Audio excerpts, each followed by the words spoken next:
Pikine ak Diamniadio 20 kilomètres la soo jëlee 1 milliard le kilomètre yi ñuy defee Tunisie 1 milliard 122 milliards la soo jëlee autoroute yi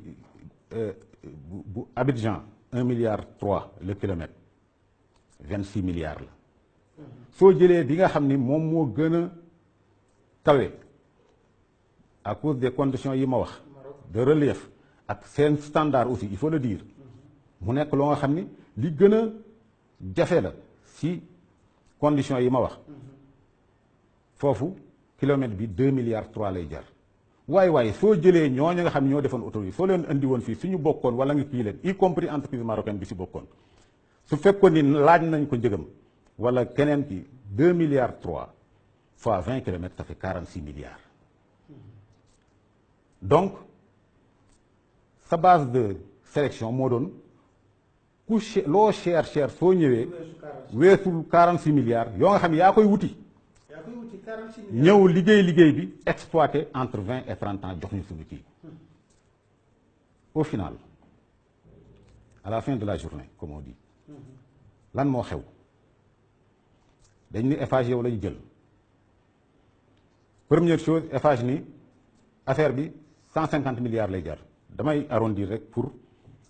à 2 milliards 148 milliards exactement te kooku mooy tontu bi nekk si këyit yi nga xam ne ñoom ñoo ma ko tontu ñoo ko tontul seen bopp ñooñu 20 kilomètres yi travaux yi rek leneen bokk si du libération des emprises indemnisation yi fay ñi fi nekkoon du yeneen yu sew yëpp dara bokk si liggéey bi rek 148 milliards pour 20 kilomètres muy 7 milliards 4 le kilomètre. ñii bu ñu nekkee ci 2 milliards cher ñii ci 1 milliard si yow yaa ngi ci kilomètre bi 7 milliards. waaw mais loolu sax soo ko xëy na ñu ni du ñu xam 7 milliards le kilomètre lan la représenté mais rek nañu leen ni luy jaar 50 milliards 46 milliards yi ñu wax nañ ko arrondir 50 luy jaar 50 milliards kii ni dinaa la ko jaayee 150 milliards nga d'accord première anomalie parce que kooku soo ko joxee affaire bi mu ni da koy exploiter 150 milliards yi mu wax ni moom lay jar 50 milliards yi la ciy def am si bénéfice 100 milliards yi mu def ko si poche am ni nag léegi bala ma fiy jógee damay récupérer li ma fi defoon 150 milliards récupérer sama bénéfice c'est-à-dire bénéfice sur 150 milliards. lii jar 50 milliards nga jaayee ko 150 milliards yow boo jotee 150 milliards yooyu da ngay jël 100 milliards déjà mu nekk bénéfice nga dugal sa poche ba pare nga jël 50 milliards yi nga xam ne moom mooy tabaxee ba pare toogaat fi liggéey pour wàccoog sa 150 milliards ak liñ ciy teg comme bénéfice. loolu moo xew si autoroute bi sénégalais yi xam ko yamul foofu Pape Alé yamul foofu déjà lii rek ku ko dégg nga xam affaire bi nekk sénégalais voilà nekk sénégalais mu xam ni sa yëf la te yaay continuer di jaar si autoroute bi di fay ay péage say doom di fay say sët di ay péage te fekk nii la demee soo ko xamee saa yu jaar si autoroute bi sa xel sa xol kii donc problème bi c'est pas un problème ay éclairage ay grillage ay kii non c'est pas ça le problème est plus profond. Le premier scandale c'est ça. Le premier scandale c'est ça mais yamul foofu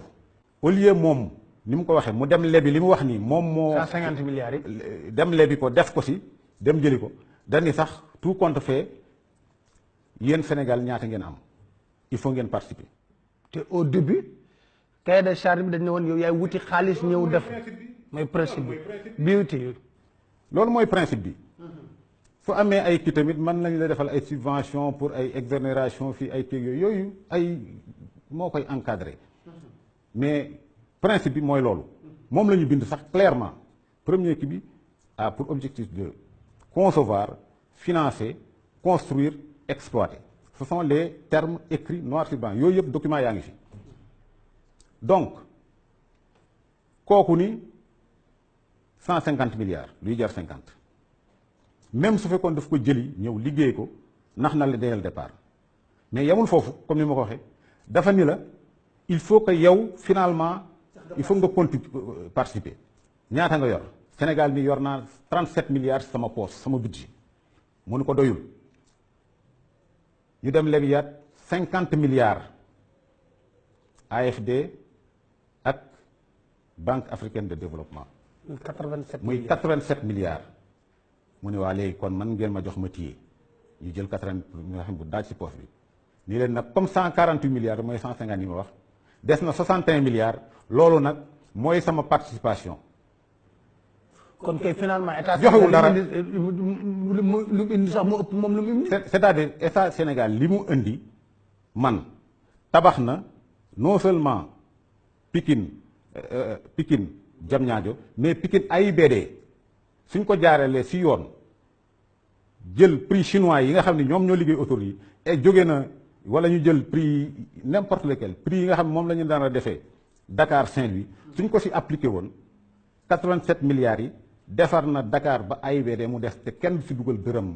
état mooy pare daal ni su ma neexee ma bàyyi mu autoroute mu free su ma neexee ma def ko péage li ma si récolté ma tabaxee ko yeneen autoroute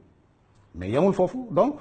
dañ ko jox moom mu encaissé 87 milliards yi ba pare nag nekk pour egg 148 milliards yi nga xam ne moom laa wax ni moom lay jar cotisé naa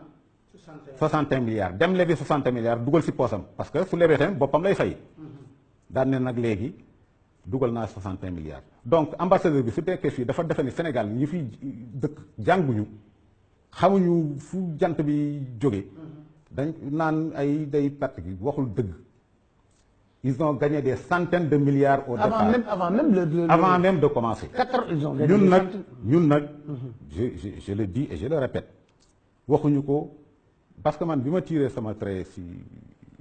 kii bari yàgg naa ñi ngi liggéey ñi ngi dund ñi ngi évoluer egsi nañ ba fii sant yàlla mais am na loo nga xam ni daf ñuy topp si suñuy doom si suñuy sët te suñu responsabilité la moo tax li ma waxoon dootuma si waxati lii bi ñu ko yëkkatee ñëw indi chiffre yoo nga xam ne man maa ko waxoon en son temps ñu teg ko sama kanam mënuma ko ñàkk dëggal. mais ñoom seen lettre réponse bi ñu la weddee dañoo dugal seen bopp sax. dañu dugal seen bopp. ñoo dugal seen bopp ñoo dugal seen bopp. ñun ñoo dugal seen bopp si lettre réponse bi. te boobu dañ weddi. li ma si bëgg a yokk mooy Pape Alé.